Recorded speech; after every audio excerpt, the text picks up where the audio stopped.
Hello friends, income tax के cases की series में आज जो केस हम डिस्कस करेंगे वो इस चीज़ को लेकर के है कि यदि एसएससी के अगेंस्ट सेक्शन 148 की प्रोसीडिंग्स हैं और एसएससी सेक्शन 148 के नोटिस के अगेंस्ट असेसिंग ऑफिसर के पास ऑब्जेक्शन रेज करता है और असेसिंग ऑफिसर असेसमेंट ऑर्डर करने से पहले एसएससी के उन ऑब्जेक्शंस को एक सेपरेट स्पीकिंग ऑर्डर के द्वारा डिस्पोज ऑफ नहीं करता, तो क्या खाली इस वजह से पूरी असेसमेंट को क्वेश किया जा सकता है कि असेसिंग ऑफिसर ने एसएससी के ऑब्जेक्शंस को असेसमेंट कंप्लीट होने से पहले एक सेपरेट स्पीकिंग ऑर्डर के थ्रू डिस्पोज ऑफ नहीं किया? यही इशू दिल्ली आईटीएटी के सामने एक case Vodafone idea limited versus deputy commissioner of Income tax के केस में सामने आया और ये केस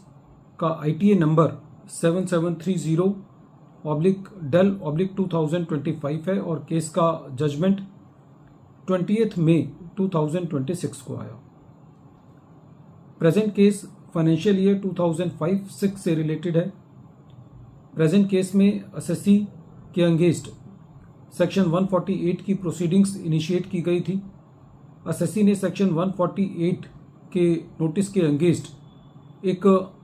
ऑब्जेक्शंस रेज किए थे, डिटेल्ड ऑब्जेक्शंस रेज किए थे और ये ऑब्जेक्शंस एसएससी ने 23 अगस्त 2018 को रेज किए। एसएससी के इस ऑब्जेक्शंस के अगेंस्ट असेसिंग ऑफिसर ने एसएससी को एक लेटर लिखा था 5 सितंबर 2018 को, जिसके अंदर असेसिंग ऑफिसर ने खाली ये बात कही कि एसएससी को सेक्शन 148 का नोटिस इशू किया गया है और एसएससी को अपने कैश डिपॉजिट्स को एक्सप्लेन करना है और इसके अलावा असेसिंग ऑफिसर ने एसएससी के ऑब्जेक्शंस के बारे में कुछ भी नहीं कहा। असेसिंग ऑफिसर ने एसएससी के ऑब्जेक्शंस को डिस्पोज ऑफ किए बिना असेसमेंट ऑर्डर पास किया, एडिशंस किए। प्रेजेंट केस में जब एसएससी के ऑब्जेक्शन डिस्पोज ऑफ नहीं किए गए थे तो एसएससी ने 26 दिसंबर 2018 को भी एक डिटेल ऑब्जेक्शंस रेज किए थे जो पहले की एक तरीके से कॉपी थी। जब मैटर सीआईटी अपील के पास था तो सीआईटी अपील के पास एसएससी ने यह स्पेसिफिक ग्राउंड लिया कि सुप्रीम कोर्ट के judgement JKN driveshaft India limited versus income tax officer के मुताबिक, जो कि 259 आईटीआर पेज नंबर 19 पर रिपोर्टेड है, उसके मुताबिक क्योंकि असेसिंग ऑफिसर ने एसएससी के ऑब्जेक्शंस एक सेपरेट ऑर्डर के द्वारा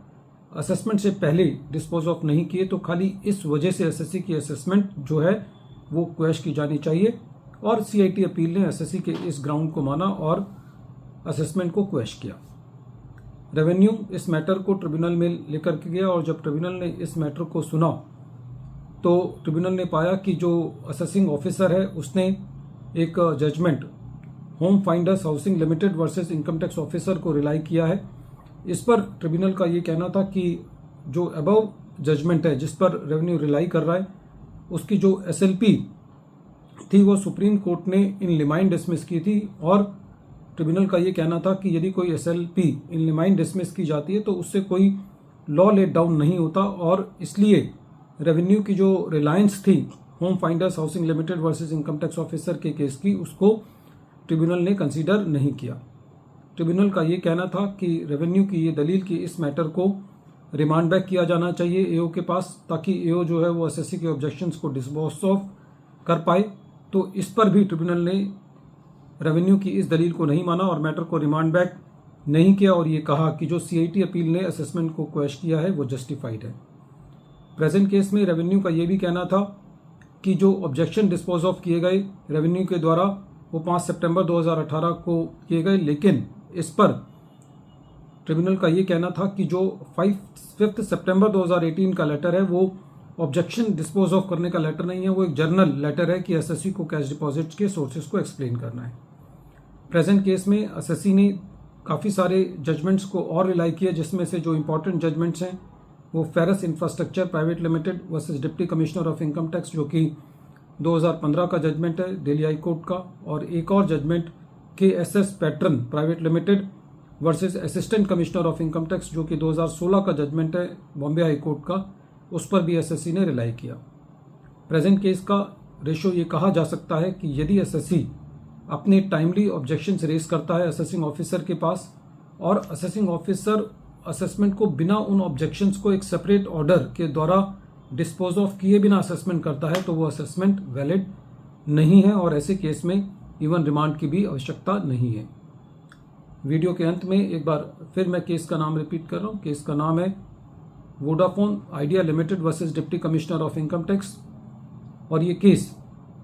28 मई 2026 को रिपोर्ट हुआ और इस केस का ITA नंबर 7730/Del/2025 है।